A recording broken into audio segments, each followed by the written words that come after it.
Mi exnovia me fue infiel con mi mejor amigo, pero no soportaron que los excluyera de mi vida. Yo actualmente de 24 años, cuando todo pasó tenía 16 años.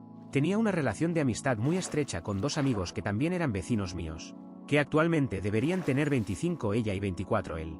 Para no confundirnos yo me llamaré Alex, mi ex Sara, mi ex amigo Johan, y otro amigo mío Matt.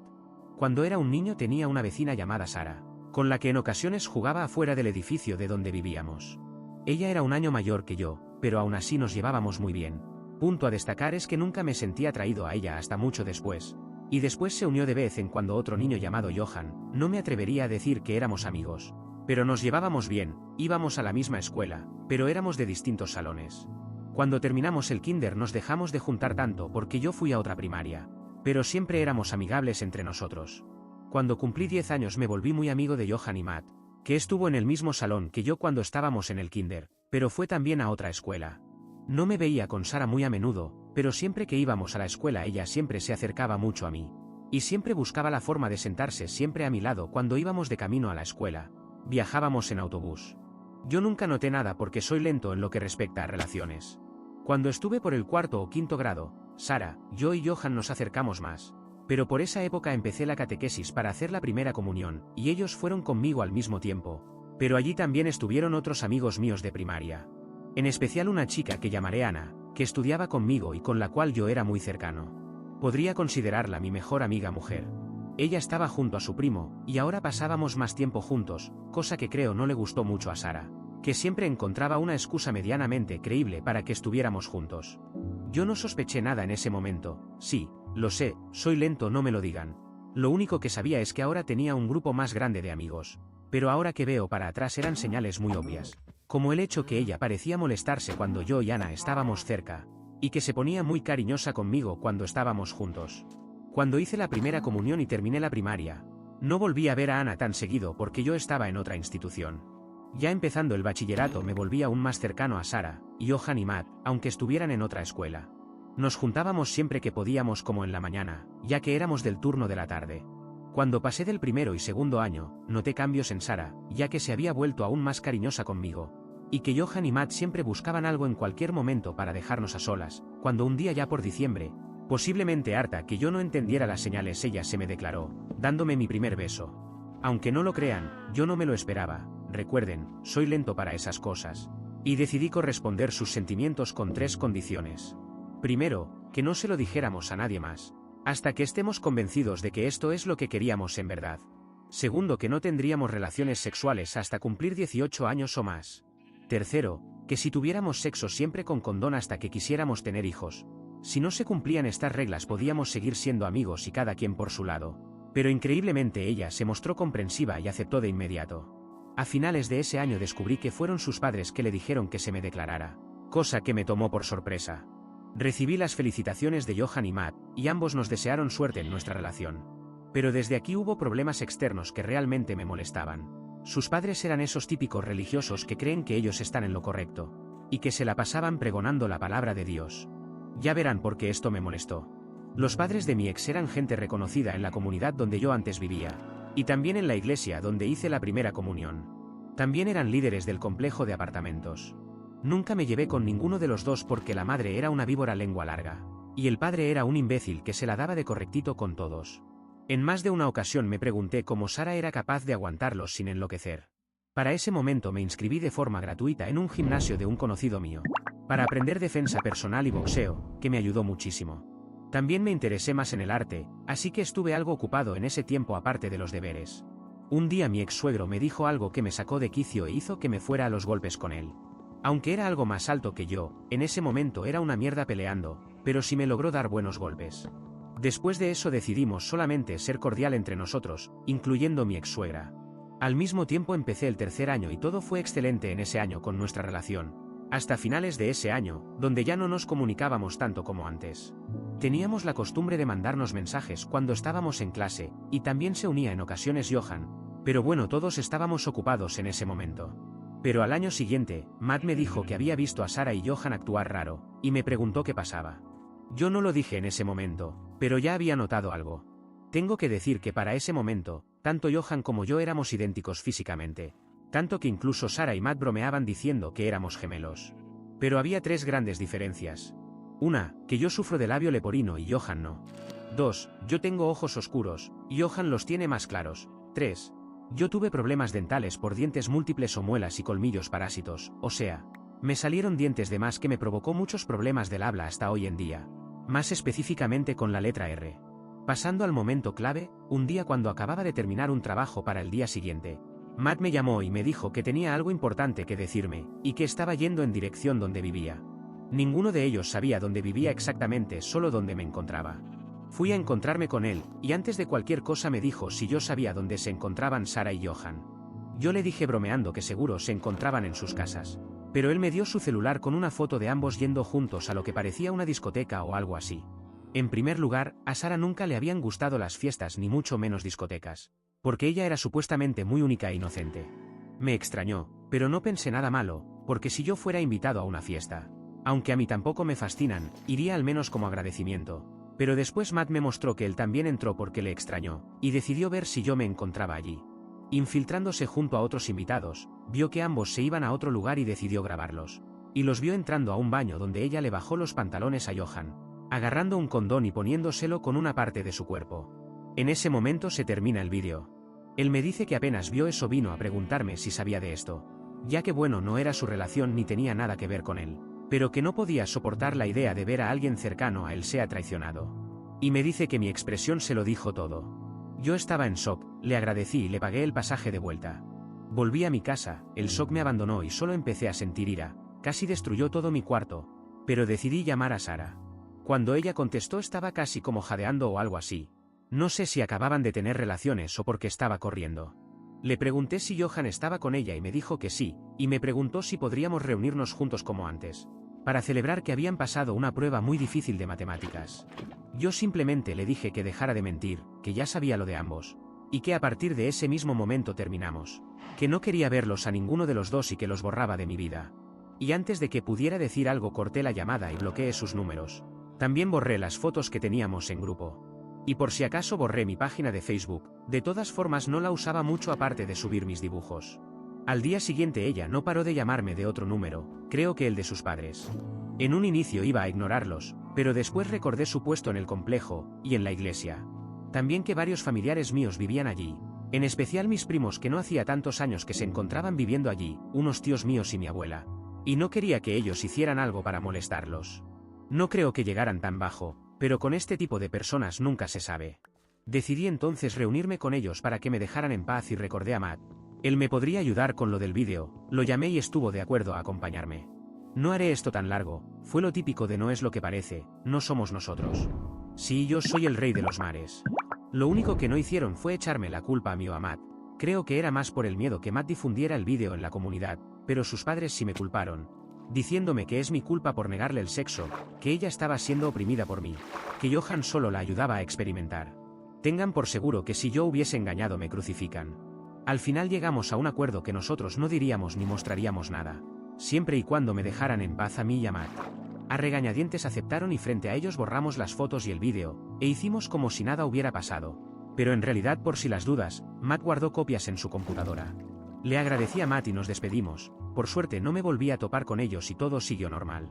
Pero con el tiempo fui viendo que esto me afectó más de lo que hubiera pensado. Como por ejemplo, ya no era tan abierto con nadie ni siquiera con mi familia. Dejé de confiar en todo el mundo y empecé a ser hostil y algo cortante con las personas. Me llevó tiempo volver a ser cordial con las personas, y a pesar de que ya no soy tan hostil, digamos que aún soy muy desconfiado con la gente y prefiero estar solo antes que andar con personas. Lamentablemente, mi amigo Matt se tuvo que ir del país, y con el tiempo perdí mi móvil y con él mis contactos. Solo espero que esté bien.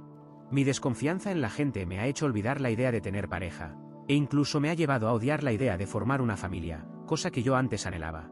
Y me ha hecho decirle a mis padres que por mi parte no tendrán nietos, y que pongan esos deseos en mi hermano. Después de que pasara lo del virus chino y yo perdiera muchas oportunidades de empleo, estaba por hacer un pequeño mercado de cómic amateur que actualmente me hubiera dado una mejor vida, incluyendo una entrevista de trabajo que también perdí por culpa de ese estúpido virus. Perdí también mis contactos y móvil, donde estaba haciendo un grupo de artistas que estaban interesados también. Y perdí a varios familiares, como también me enteré de cómo mi tío paterno, que en paz descanse, fue abandonado por su esposa, que se fue con su amante quedándose con todo en el divorcio. dejándolo solo y enfermo debido a la diabetes. Así que en resumidas cuentas ese año no me ayudó mucho mentalmente, sino lo contrario. Aparte que empecé a experimentar el dolor de las muelas de juicio, que aún no habían salido. Junto también el dolor de las muelas parásitos, que solo empeoraba. Y cuando menos lo esperaba, ellos volvieron a mi vida. Un día me encontraba en un lugar reflexionando sobre donde todo salió mal en mi familia y en mí, empezando a maldecir el hecho de haber nacido. Acababa de ser rechazado de otra empresa, y de repente Sara aparece y se sienta a mi lado, abrazándome y diciéndome algo así como, «Hola mi amor, ¿me extrañaste?». Rápidamente, me aparté y ella lucía extrañada. Y antes de que dijera más le dije que se alejara de mí y me dejara en paz. Que no tuvo suficiente con haberme hecho un cornudo antes. Entonces me fui mientras ella gritaba mi nombre. Luego me empezó a acosar por redes y hasta metió al imbécil de Johan. Según sé para volver a ser amigos. El cual se encontraba viviendo en otro estado, pero que él y su familia habían venido de vuelta a nuestra ciudad. Esto siguió por un tiempo, hasta que un día cuando estaba buscando empleos me la volví a encontrar. Iba a irme hasta que ella me dijo que venía a decirme la verdad y el por qué volvió. No me interesaba enterarme de nada, pero pensé que sería la oportunidad de librarme de ella, así que accedí. También porque nos encontrábamos cerca de una estación de policías y podría inculparme de algo. Así que no quería meterme en problemas por la palabra de una mujer como le ha pasado a otros familiares míos. Ella me cuenta que nunca quiso serme infiel en realidad, pero también estaba cansada del reglamento de sus padres. Con la pureza de una mujer y bla bla bla. No quería hacerme daño, ni incomodarme con eso, pero ella quería perder esa inocencia. Porque era su etapa rebelde y todo eso, entonces descubrió que Johan también quería experimentar. Y como él y yo nos parecemos tanto, decidió probar con él. También me dijo que para ella esto iría de maravilla. Porque así sabría cómo complacerme y hacer que yo quede prendido de ella y me quede siempre a su lado. Pero que no contó con el hecho de que Matt los descubriera. Dijo también que después que termináramos sus padres trataron de hacer que Johan y ella fueran pareja. Ya que para ellos Johan era el hombre perfecto, mientras yo era plato de segunda mesa. Cosa que al parecer hizo que Sara se peleara con ellos y rompiera relación con ellos. Me pareció gracioso que ninguno de los dos se veía como pareja, pero sí como amigos sexuales mientras ella tenía novio. Me dijo que actualmente se encuentra viviendo con su tío paterno, con lo que me contó, parece ser buena persona. Me dijo que él quería conocerme y quería que yo la perdonara, para así poder irnos juntos a otro estado y empezar desde el principio. Estaba molesto al escuchar eso, le dije que me repugnaba y que no la perdonaría en lo absoluto, porque ahora que sé la razón del porqué de todo ese espectáculo de mierda, me parece incluso peor. ¿Por qué decidió ser mi novia si ella sabía mis condiciones para ser pareja? Le dije que no le deseo nada malo, pero que simplemente no me veía a futuro compartiendo nada con ella. Le dije que por favor me dejara en paz y se fuera. Simplemente, me alejé de allí. Me parece increíble que yo soy hombre y he podido aguantar todos estos años, sin sexo, pero ella no. No le encuentro ningún sentido a eso, entonces ¿para qué ser novios, si yo le dije mis condiciones? Yo siempre le dije que si no le gustaba eso, podíamos seguir siendo amigos nada más. Pero ella no quería una rebanada, ¿no? Quería todo el pastel completo. A Johan no le gustó mi respuesta ante Sara y me empezó a amenazar en las redes con tonterías. De aprender a dejar ir el pasado, sé la mejor persona, si no nos perdonas no eres mejor que nosotros. Y lo que me hizo enloquecer fue que empezó a hablar mal de Matt. Irónico porque él era el que decía de dejar ir el pasado, pero le ardió que Matt se las jugara. Decidí entonces citarlo a las afueras de un centro comercial donde sabía que no habría nadie. Y lo tomé completamente desprevenido. Él en verdad creyó que solo íbamos a hablar y dejar las diferencias, inocente palomita.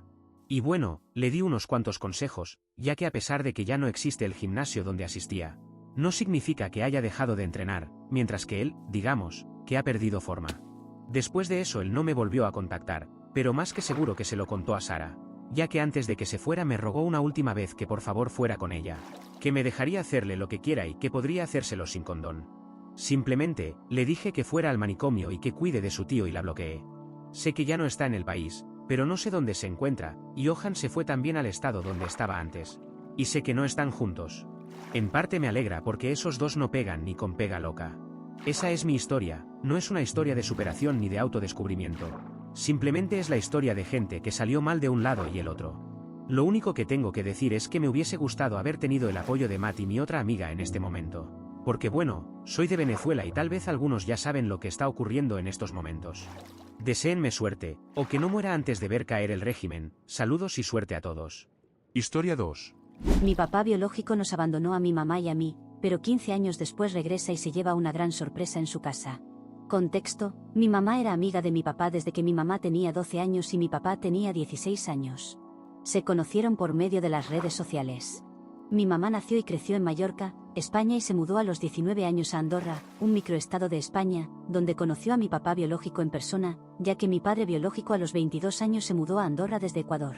Una vez que se conocieron, mi papá biológico empezó a coquetear a mi mamá y ella se negó, ya que solo lo veía como amigo y no le atraía en lo más mínimo. Mi mamá le fue a contar lo que estaba pasando a sus padres, mis abuelos. Mi abuela le dijo que le convenía que mi papá biológico le tirara la onda, ya que mi papá biológico es dueño y CEO de una empresa muy importante en España, y que le daría una buena vida a mi mamá. Ella obvio dijo: no mamá, no tengo ningún interés romántico hacia él, ni atracción hacia él. Mi abuelo la apoyó y le dijo a mi abuela que no la obligara a estar con una persona a la que no amara. Mi abuela solo se quedó callada. Días después mi abuela contactó a mi papá biológico y le dijo que mi mamá estaba dispuesta a ser su esposa, y esto obviamente puso feliz a mi papá y fue corriendo a la joyería a comprar el anillo de compromiso que le daría a mi mamá. El día de la propuesta de matrimonio y el compromiso de mis padres, mi mamá no sabía lo que esperaba ni mi abuelo sabía nada. En la reunión mi mamá no sabía que festejaba la familia, y cuando vio ahí a mi papá biológico se confundió, porque no sabía qué hacía ahí su mejor amigo. Entonces mi papá biológico se le acercó a mi mamá y le propuso matrimonio, y mi mamá y mi abuelo quedaron en shock por lo que estaba pasando. Mi mamá obvio se negó y dijo que no, y mi abuela al escuchar eso, tomó el brazo de mi mamá muy fuerte y le susurró al oído que aceptara que era lo mejor para ella y la familia con voz amenazante, y mi mamá asustada dijo que sí para no hacer un escándalo ahí. En 4 meses se casaron y 1 año después mi mamá quedó embarazada. Mi papá al saberlo mostró felicidad, pero 2 meses después de mi nacimiento dijo que se iría por 2 semanas a un viaje de negocios del cual nunca regresó. Mi mamá en ese viaje perdió contacto con mi papá, pareciera como si la tierra se lo hubiera comido porque ni mis abuelos paternos sabían algo de él. Aunque una parte de nosotros pensaba que estaban mintiendo y lo encubrían. Mi mamá comenzó su vida de madre soltera y mis abuelos maternos y paternos la apoyaron en todo. Sus amigos también, especialmente su amigo Francisco. Él siempre ayudó y apoyó a mi mamá en todo aspecto económico y afectivo, y por esa razón mi mamá se enamoró de él, y él de ella, y así se convirtió en el papá que nunca tuve desde que era una bebé. Desde el primer momento en que se casó con mi mamá me quiso como una hija. Me trataba como si fuera su hija, me daba amor, cariño y protección. Paga mis estudios y eso lo convirtió en mi papá. Él es el hombre al que llamo papá y él me llama hija. Siempre se preocupa por mí, y con mi mamá somos sus tesoros más preciados. 3 años después de que se casaran nació mi hermanito menor, bueno, mi medio hermano, pero lo quiero como si fuera mi hermano de sangre. Todo iba bien hasta que llegó mi cumpleaños número 15. Mi fiesta de 15 años fue todo un éxito, fue un sueño hecho realidad. Pero 2 semanas después, mi padre biológico regresó a buscarnos a mi mamá y a mí, y se encontró con la gran sorpresa de que su lugar ya estaba ocupado por Francisco, el nuevo esposo de mi mamá y mi nuevo papá. Yo llegué de la prepa como todos los días y me encuentro a mi papá biológico ahí, pero obviamente no sabía quién era, no lo conocía porque era yo una bebé de 2 meses cuando nos abandonó. Cuando él me vio no me quitó la mirada de encima, y cuando saludé a mis padres se le borró la sonrisa de la cara al escuchar que llamaba papá a la pareja de mi mamá y que le daba un beso en la mejilla y un abrazo. Él dijo después de ver eso: yo soy tu padre, no él. Yo me quedé confundida y le respondí: ¿quién es usted y por qué dice que usted es mi padre y no Francisco? Mi mamá me dijo: él es el hombre que nos abandonó cuando tú eras solo una bebé de 2 meses. Al escuchar eso se me heló la sangre, y después de procesar eso la sangre me hirvió. Le dije: usted no es mi padre y no merece ser llamado papá porque usted nos abandonó. Nunca me dio afecto, cariño, protección y amor que todo padre le da a sus hijos, y Francisco sí lo ha hecho. Él estuvo conmigo cuando gané el primer lugar en mi clase de baile, cuando me gradué de la primaria, en las juntas de la escuela y en mi fiesta de 15 años. Pagó todos mis gastos mientras que tú te desapareciste por muchos años. Durante años no supimos nada de ti, y no dudo que en todos estos años estuviste con otra mujer o con varias. Eres un irresponsable que viene a exigir algo que no merece. Corrí a mi habitación con la cara hecha un mar de lágrimas. Escuché a mi papá Francisco corriendo a mi papá biológico de casa, y a mi mamá diciéndole a mi papá biológico que se largara y nos dejara en paz, que no lo necesitábamos. Después de eso mis padres subieron a consolarme y a decirme que ese hombre no volvería.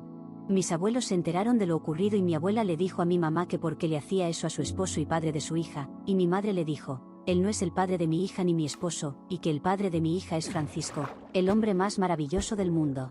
Estuvo siempre del lado de mi mamá y siempre adoro a mi papá Francisco. Mi papá biológico me sigue buscando, pero yo sinceramente no quiero hablar con él ni me interesa en lo absoluto. Ni siquiera lo conozco y no lo considero mi padre, no quiero nada de él. A veces los lazos de sangre y ADN no son lo que unen a las personas, sino el cariño, amor, apoyo y protección incondicional con el que tratas a esa persona. Historia 3. ¿Soy la mala por decirle a mis padres que mi hermano se merece lo que obtuvo? Yo tengo 30 años, y mi hermano Darío, de 24, siempre ha sido el punto débil de mis padres. No me malinterpreten, he tenido una buena vida gracias a mi abuelo, que me pagó la universidad en una prestigiosa escuela de Ciudad de México, porque decidí estudiar medicina y me regaló mi primer auto. Sin embargo, actualmente ya se encuentra en el cielo y siempre le estaré agradecida. Volviendo a la historia, desde que Darío nació y era pequeño, mis padres le hacían las tareas y lo consentían bastante, porque él solo quería salir a jugar, hasta el grado de querer obligarme a mí también a hacerle las tareas. Sin embargo, siempre me negué. Posteriormente, al yo encontrarme iniciando la universidad y en la preparatoria, nos enteramos de que mi hermano Darío se encontraba en malos pasos, y de ahí se desató el infierno. Comenzó a robarnos dinero a mí y a mis padres, sin embargo, yo lo amenazaba con llamar a la policía. Mi padre me suplicaba que no lo hiciera porque mancharía su historial y entonces Darío no podría conseguir un trabajo decente en un futuro. Así que me abstuve, pero ya no volvió a robarme más. Un día desperté con los llantos de mi madre, así que salí de mi habitación y encontré a Darío forcejeando con mi padre, así que me molesté bastante y le grité a Darío que nos hiciera un favor a todos y mejor se fuera de la casa o se muriera. Tal vez aquí me excedí un poco, y al poco rato mis padres me reclamaron que fui muy dura con él. Así que exploté y fui a hablar con mi abuelo, ya que él no tenía idea del comportamiento de mi hermano y todo lo que estaba sucediendo en casa, así que les dio un ultimátum a mis padres, o internaban a Darío en rehabilitación o les retiraba el apoyo económico que él les daba. Él siempre ayudó monetariamente a toda la familia. Así que ahí empezó el cuento de nunca acabar de Darío entrando y saliendo de centros de rehabilitación durante 8 años. Posteriormente, me fui un año a vivir a Puerto Vallarta por trabajo, por lo que mis padres convirtieron mi antigua recámara en una bodega.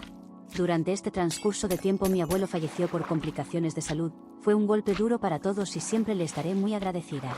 Por lo que mi padre se hizo cargo del negocio de mi abuelo y nuestra economía mejoró mucho, no somos ricos, pero podemos vivir cómodamente gracias a eso.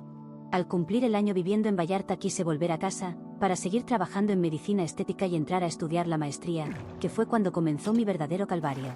Mi hermano Darío, el niño dorado, tuvo la brillante idea de juntarse con su novia Starla, de 26, sin siquiera tener un trabajo, sin terminar su programa de rehabilitación número 1 millón, y sin terminar su carrera universitaria. Solo vivía monetariamente de mis padres al igual que su novia zángana.